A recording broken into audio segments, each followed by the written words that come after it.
So I hope you also enjoyed being able to see some of the pictures in the story. I do think there are some kids' stories that are well worth grown-ups having a listen to as well, and maybe there's deeper truths in there than we might realize at first. I'd invite you to stand, and we will read our sermon passage for today from Hebrews chapter 11. I'm going to read a few verses, and then I'm going to skip a few verses because we're going to save those for a future message. Then I'm going to pick it up again. So if what's on the screen and what I read isn't exactly in your Bible, I'm aware of that. I'm not trying to trick you. I'm just kind of saving the punchline for the end a little bit. We'll be in Hebrews chapter 11 for today, and then 2 more weeks after that. Hebrews chapter 11. Faith shows the reality of what we hope for. It is the evidence of things we cannot see. Through their faith, the people in days of old earned a good reputation. By faith, we understand that the entire universe was formed at God's command, that what we now see did not come from anything that can be seen. It was by faith that Abel brought a more acceptable offering to God than Cain did. Abel's offering gave evidence that he was a righteous man, and God showed his approval of his gifts. Although Abel is long dead, he still speaks to us by his example of faith. It was by faith that Enoch was taken up to heaven without dying. He disappeared because God took him. For before he was taken up, he was known as a person who pleased God. And it is impossible to please God without faith. Anyone who wants to come to him must believe that God exists and that he rewards those who sincerely seek him. It was by faith that Noah built a large boat to save his family from the flood. He obeyed God, who warned him about things that had never happened before. By his faith, Noah condemned the rest of the world, and he received the righteousness that comes by faith. It was by faith that Abraham obeyed when God called him to leave home and go to another land that God would give him as his inheritance. He went without knowing where he was going, and even when he reached the land God promised him, he lived there by faith. For he was like a foreigner living in tents, and so did Isaac and Jacob, who inherited the same promise. Abraham was confidently looking forward to a city with eternal foundations, a city designed and built by God. It was by faith that even Sarah was able to have a child, though she was barren and was too old. She believed that God would keep his promise. And so a whole nation came from this one man who was as good as dead. A nation with so many people that, like the stars in the sky and the sand on the seashore, there is no way to count them. And then verse 17. It was by faith that Abraham offered Isaac as a sacrifice when God was testing him. Abraham, who had received God's promises, was ready to sacrifice his only son Isaac, even though God had told him, Isaac is the son through whom your descendants will be counted. Abraham reasoned that if Isaac died, God was able to bring him back to life again. And in a sense, Abraham did receive his son back from the dead. It was by faith that Isaac promised blessings for the future to his sons, Jacob and Esau. It was by faith that Jacob, when he was old and dying, blessed each of Joseph's sons and bowed in worship as he leaned on his staff. It was by faith that Joseph, when he was about to die, said confidently that the people of Israel would leave Egypt. He even commanded them to take his bones with them when they left. This is the word of the Lord. You can be seated. So the chapter opens with a statement that faith is the reality of what we hope for and the evidence of what we do not see. And they'll be slightly different depending on your different translations. Some have being certain of what we hope for and convinced of what we do not see, or the assurance and the conviction. There are a lot of different ways that we could translate that. I would just add one word to the end of that statement. I would say it's the confidence and the assurance in what we do not see yet. Now, not that Scripture needs correcting, but as we'll see over the next 3 Sundays or so, the concern of faith is not with things, maybe this will come to pass, maybe it won't. It is with things that we don't currently see as a reality in our lives, but which we will see eventually. Probably the main challenge that this congregation faced, that this letter was originally written to, is that these people came to believe that Jesus was their Messiah. At least in some sense, That was their belief and their conviction. But now that conviction was starting to waver. They were starting to have doubts. Maybe the old covenant was still the main thing. Maybe Jesus was he was okay. He was a nice addition. Maybe he was a prophet like some of the prophets of the olden times, but maybe he wasn't really the Messiah. I mean, after all, if he was their Messiah, these Jewish believers, why weren't things better for them then? Right? That's what they've been longing for all these years, that when Messiah came, he was going to fix everything. He was going to make it so that the enemies of God submitted to him. He was going to bring God's kingdom in full. Justice and righteousness would reign forever. Right? And they were certainly not seeing that. If anything, things were worse for them now that they had believed in Jesus. And they're left going like, well, how can he be the Messiah then? And in many ways, Hebrews chapter 11 is a part of that answer. I'll kind of give you the answer right off the start. We'll spend the rest of it tracing it out today. God's people have always had to look beyond their own time and believe that God will continue to act in the future beyond what they can see right here and right now. Chapter 11 is just one story after another of people that trusted God and continued to trust God, even though the things God promised did not happen within their lifetime. Now, the first by faith statement is kind of unique in the whole list because it's by faith we believe, we understand, and the rest of them are going to be by faith the different characters in the story. So the first statement, by faith we believe that the universe was made, it's sort of that, it's rewinding the tape back to this. Some of you have no idea what that means. Maybe ask your parents, ask an older sibling, right? Rewind the VHS tape back to the start so you can play it again. So by faith we believe that creation has taken us all the way back to the book of Genesis. And from there on, it's going to be by faith these different characters believed. And we could almost substitute the words looking ahead or looking forward from that point on whenever he says by faith, right? It's these characters had the faith given by God to be able to see things that would happen later on. So, for instance, Abel, right? Looking ahead, or by faith, Abel. He made a sacrifice. Now, what's a sacrifice? At its most basic level, a sacrifice is when you give up something that's valuable to you right now in the hope that you have a certain amount of trust anyhow, that something better is going to come of it in the future. And that it doesn't even have to be in a religious sense, right? We talk about all the time of, athletes that sacrifice sleeping in and hanging out with their friends because they want to train to win a championship, right? Or we might talk about, the couple that sacrificed the convenience of having two cars because they wanted to be able to pay down some of their debt, right? It's a sacrifice, it's a giving up of things as they are now in hopes that things will be better in the future. Now, in a religious sense, bringing a sacrifice is giving up something that holds value to you now in recognition that what you hope God does in the future is going to be even better. And Abel recognized this early on in the very beginning of the book of Genesis. We don't even have any record that God asked people to make sacrifices at that point, that he had ever instructed them in doing so. But somehow, Abel knew that this was something that he should do.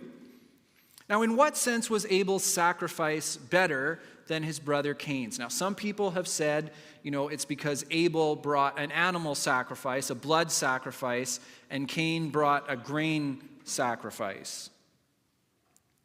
It doesn't actually say that that's the reason in the book of Genesis. What it does say is that Abel brought the best of what he had from his flocks, and his brother Cain just brought some of his grain, some of his crops. In other words, I think Abel's sacrifice was from faith. It was looking ahead to what God was going to do. It was the actual giving up of something valuable, recognizing the future that God had, whereas we get the sense maybe that Cain's sacrifice was he saw his brother Abel doing it and thought maybe he'd better do something too, and it was kind of out of obligation. Enoch. We're told very little about Enoch in either the book of Genesis or here in Hebrews. And because we're told very little, by this point, by the New Testament times, there was kind of a whole subgenre of Enoch fan fiction that was being written to sort of say, what did God tell Enoch all those times when Enoch was walking with God? But the truth is, we just don't know. Enoch walked faithfully with God, and God took him rather than him facing natural death. If nothing else, this shows, though, the same thing we're going to see in all this whole chapter, that faith is ultimately a looking forward, a looking beyond what we can experience and know and have and hold in this present life. And Enoch trusted that, and Enoch experienced that. Noah. Now, we get a lot more about Noah in the book of Genesis. God called him to build this gigantic boat to save his family and a sufficient number of the animals to survive the great flood that was coming on the world. And the writer here really highlights that Noah's faith was in what was unseen. No one was expecting that God's judgment was going to come in this great flood.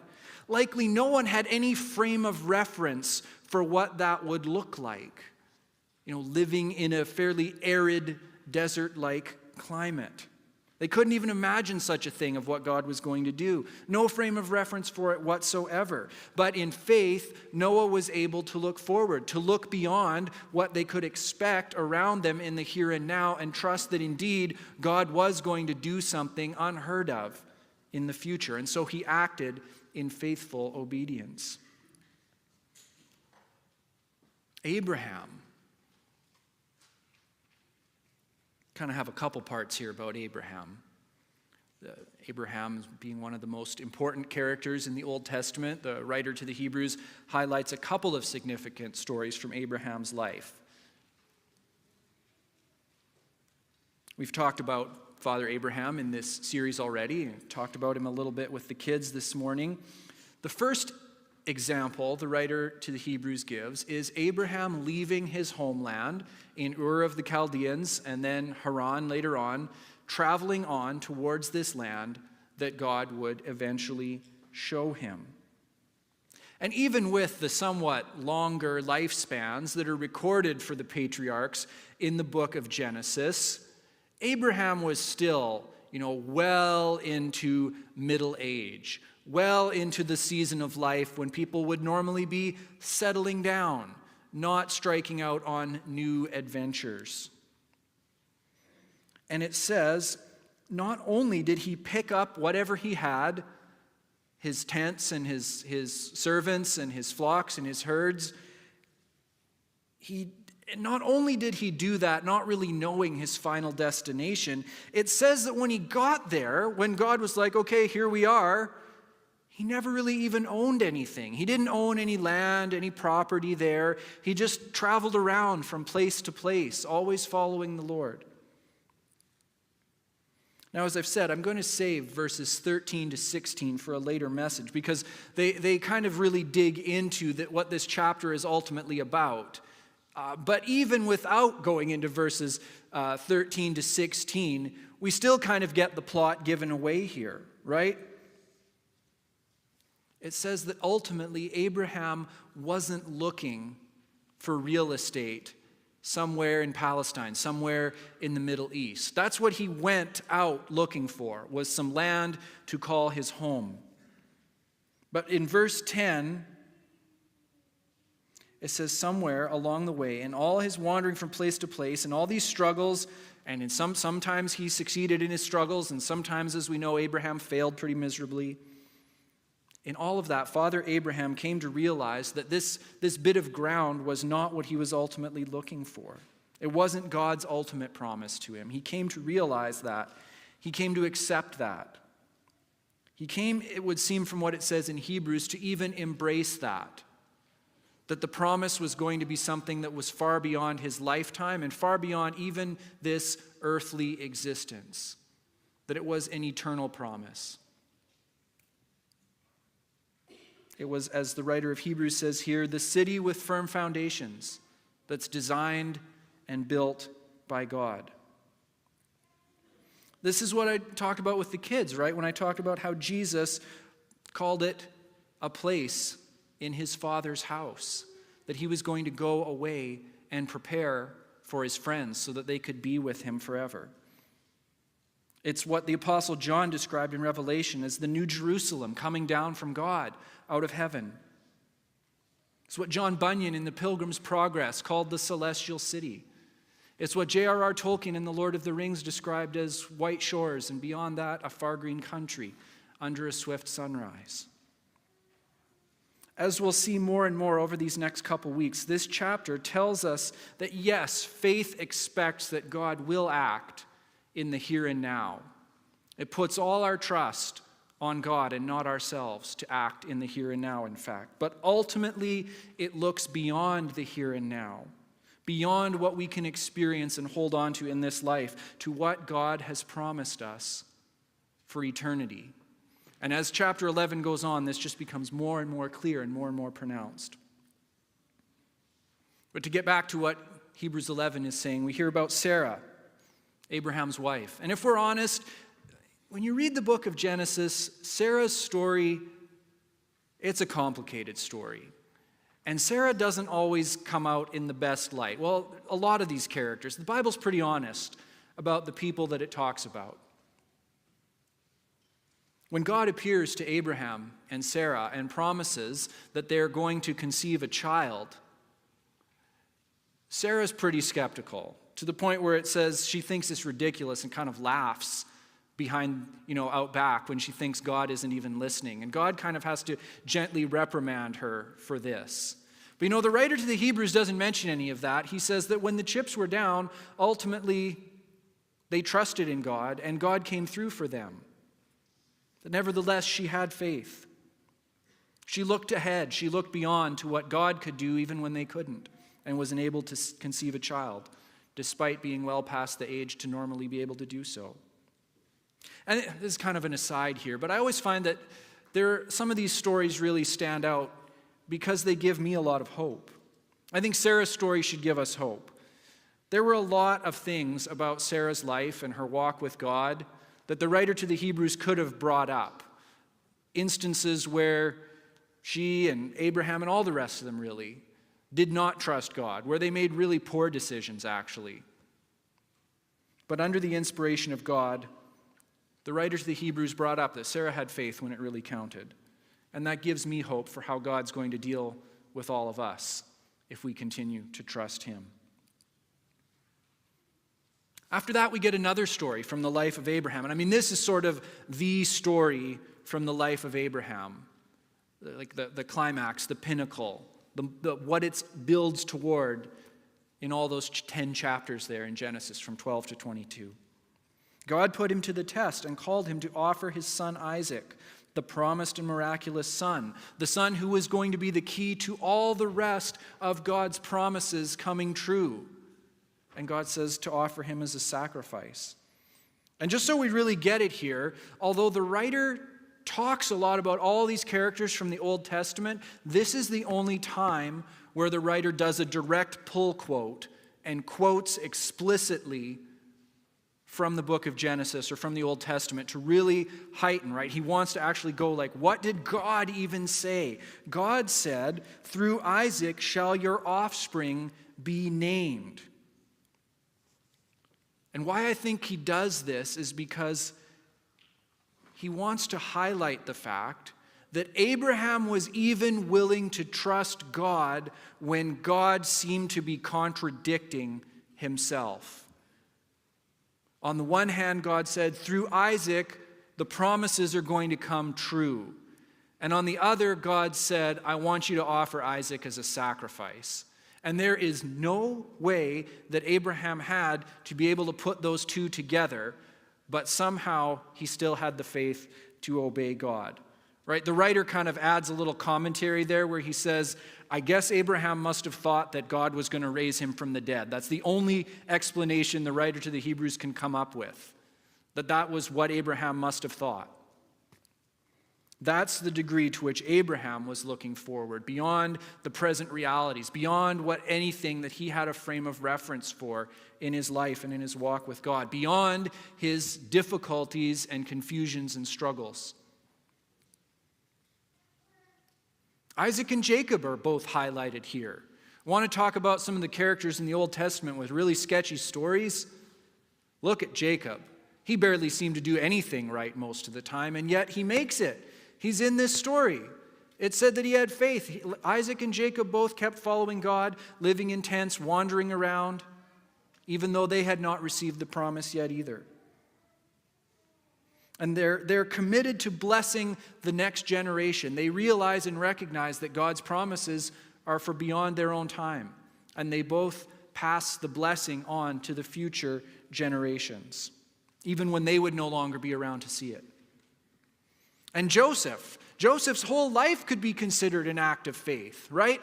How he continued to trust God even though his brothers hated him, even though they sold him into slavery, even though in Egypt, his master and his master's wife, they falsely accused him and threw him in jail. Even though when he was in jail, people said they'd help him, and they never did for like years and years, and Joseph continued to trust God. Even when he could have taken revenge on his brothers, but he didn't. We all remember these stories, right? And yet the writer of the Hebrews kind of doesn't mention any of that. He strongly highlights Joseph's faith at the very end of his life.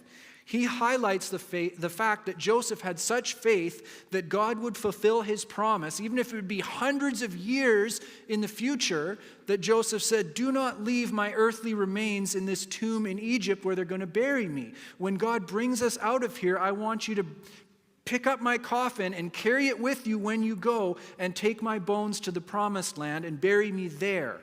That's how much Joseph was looking forward into the future. He was looking ahead. He was looking forward. He was looking beyond.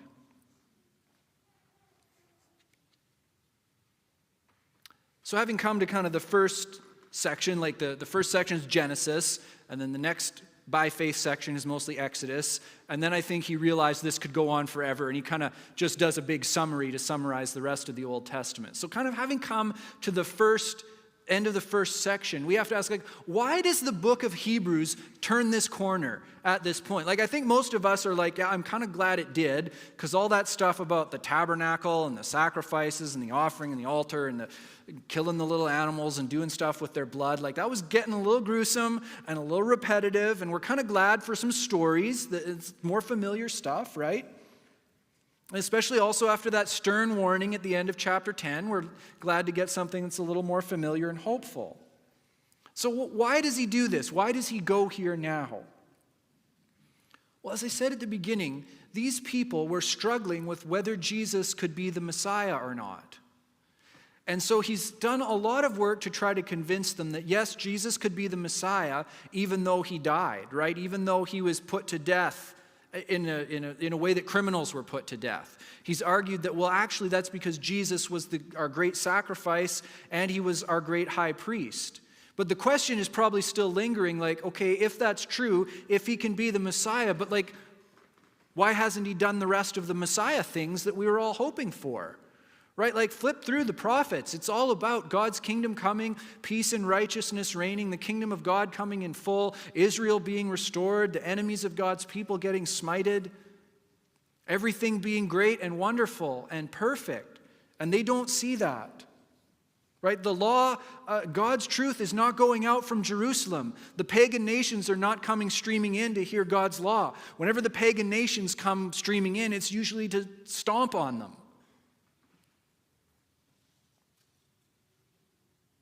And probably some of these people who had heard about Jesus when they were young and enthusiastic and thought this was amazing and got caught up in the early church and the Jesus movement when it started in the book of Acts after Acts chapter 2 at Pentecost.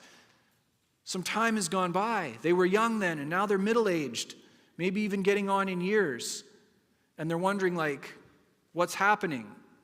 And they're having to reckon with the fact, this isn't going to happen in my lifetime, is it? They're reckoning with the fact that I'm going to die before I see God's kingdom come in full. And the writer here goes over all these stories from the Old Testament to tell them this has always been the way it was with God's people. God's people always had to trust him, that God's promises were going to happen in a much longer time frame. It was going to need beyond just their own lifetimes for God's promises to play out. They had to learn how to trust that God was still unfolding his plan, that it was a long plan, and that it was still going to happen, even if they didn't live long enough to see it. And the shift is even deeper than that, right? It's not just, even the story of Joseph. He trusted that, whether it's a decade or a century or 400 years, eventually, sometime in history, God's going to fulfill that promise and the Israelites are going to leave Egypt. But it's even deeper than that. It's the willingness to even look beyond anything that might happen in this world, in the here and now, as we understand it. And to trust that ultimately God's promises are for what we can experience with him eternally. This is what I was talking about with the kids and why we looked at that story together, right? When he lived in the department store, that was Corduroy's only frame of reference. He thought he always wanted to climb a mountain, and really it was just an escalator that took him up to the next floor. He thought he always wanted to live in a palace, but it was just a furniture showroom. That was his only frame of reference. But when he went to Lisa's house, he realized the truth. He realized that's what he actually wanted all along. He wanted a home. I'm going to conclude with this. I don't think, actually, that the point of this chapter is necessarily just to hold these people up as heroes. Right? Sometimes you see it labeled that way, examples of the faith, or the Hall of Fame of faith, heroes of the faith. The real hero in all of these stories is ultimately God, because the whole thing, from beginning to end, is his story. Just look at all the things that happen in all these stories that this chapter recounts. In all of these stories, God did for these people what they had no ability to do for themselves. Right? God took Enoch up to heaven without Enoch ever experiencing death. Do you think Enoch had any ability to do that for himself? God brought a flood on the whole earth and preserved Noah safe in his boat. God guided Abraham to a place he didn't know. God enabled Abraham and Sarah to conceive a child even though they were too old. God provided the ram for a sacrifice instead of Abraham sacrificing Isaac. God worked through Joseph in that story to mitigate the effects of the great famine. And eventually, as we'll get into next week, God delivered his people from slavery in Egypt. Here's what I'm getting at. We can look at this story and read these examples in Hebrews chapter 11, and we can think, wow, these people were such giants. Right? I got to live up to their legacy, or something like that. And they are good examples, and we should learn from them. But sometimes when we see these kinds of things, we can start to think that the point of living faithfully is just to do everything right. To sort of see like, okay, here's all these great heroes of the faith, and I'm down here, and how am I going to do it? Right? We start to think that the point is to achieve great things by faith so that we'll be remembered too. But what if I told you faith isn't so much about achieving as it is about receiving?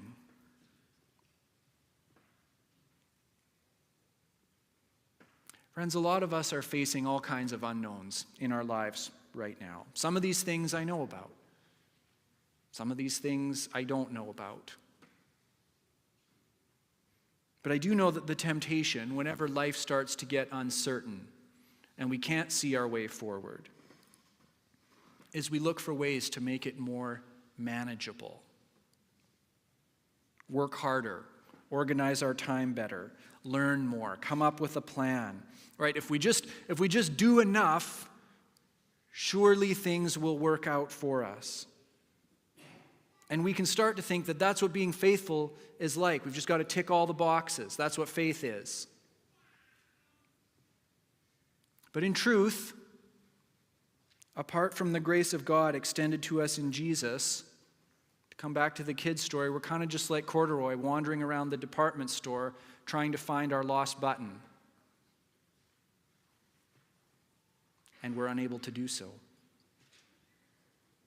Faith isn't about collecting enough buttons to change our circumstances, to make God like us, to merit his favor, to fix the things that are broken when life doesn't go our way.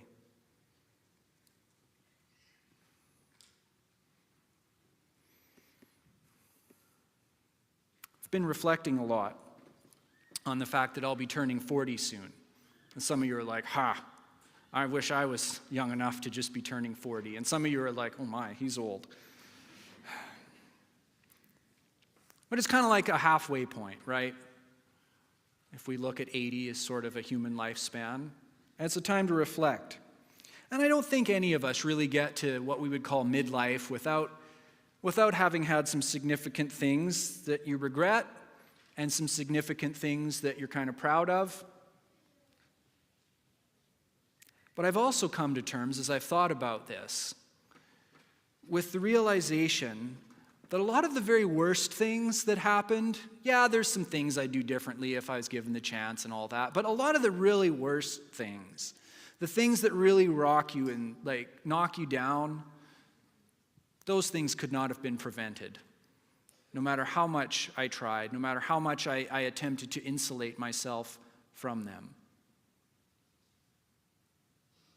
And the things that are truly good, the very best things, often came as just pure gifts, unlooked for, the result of what we would call, a coincidence or a random meeting that you had with someone. Things I didn't actively seek. Or maybe if we wanted to put it a different way and think about the things that have been truly difficult, maybe even tragic in our own lives. Those things will not really fully be redeemed until we make it to the city that has firm foundations, whose designer and builder is God. And the things that were really good in our lives, that were just pure gifts from God, we realize all along those are just foretastes of life in that eternal city with him. And maybe some of you know that feeling too. Maybe we all know deep down that what we were really looking for all along was a home. Will you pray with me?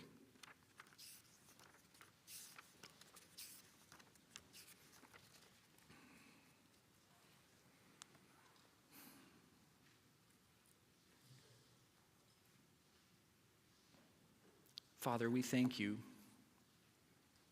that these examples have been given to us to remind us not of our own ability to achieve things, but the way you work powerfully through imperfect people.